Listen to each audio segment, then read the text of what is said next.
और कलयुग में कोई कठिन साधन तो करने वाला है। इसलिए कृष्ण प्राप्ति करम सस्वत साधनम तद बदातना। भगवत प्राप्ति का जो सरल से सरल साधन आप समझते हो वो कृपा करके हमको बता दीजिए, क्योंकि महाराज आपके ऊपर गुरुदेव भगवान की बड़ी कृपा है। गुरु मेहरबान तो चेला पहलवान। किसी को यदि चिंतामणि मिल जाए, और चिंतामणि में ये चमत्कार होता है कि उसको सामने रख करके जिस वस्तु का चिंतन करोगे वही वस्तु आपके सामने आ जाती है। और एक स्वर्ग में है कल्प वृक्ष, जिसके नीचे बैठ करके जो मांगो वो सारी कल्पनाओं को पूर्ण कर देता है।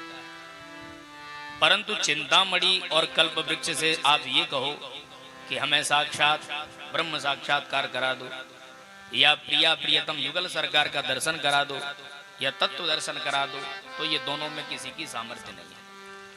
ये प्राकृत भौतिक पदार्थों के प्रदाता तो हैं, परंतु सद्गुरुदेव भगवान की छत्र छाया में बैठ करके लोग परलोक जो चाहो सो मांग लो, सब कुछ देने में समर्थ सद्गुरुदेव की कृपा ही होती है। चिंतामणिर्लोक सुखम सुरद्रोहो स्वर्ग संपदम प्रयच्छति गुरु प्रीतो वैकुंठम योगी दुर्लभम। प्रयच्छति गुरु प्रीतो, गुरुदेव के चरणों में यदि प्रीति हो जाए तो वैकुंठम योगी दुर्लभम वैकुंठम अभी प्रयच्छति। योगियों को भी जो दुर्लभ वैकुंठ है वो सहज सुलभ हो सकता है। इसलिए महाराज आप गुरु कृपा प्राप्त हैं, उस गुरु कृपा का प्रसाद हमको भी प्रदान करें, ताकि जन्म जन्मांतर का अज्ञान रूपी अंधकार जो हमारे भीतर भरा है वो मिट जाए, भाग जाए, समाप्त हो जाए। तब सूत जी महाराज अति प्रसन्न हो गए।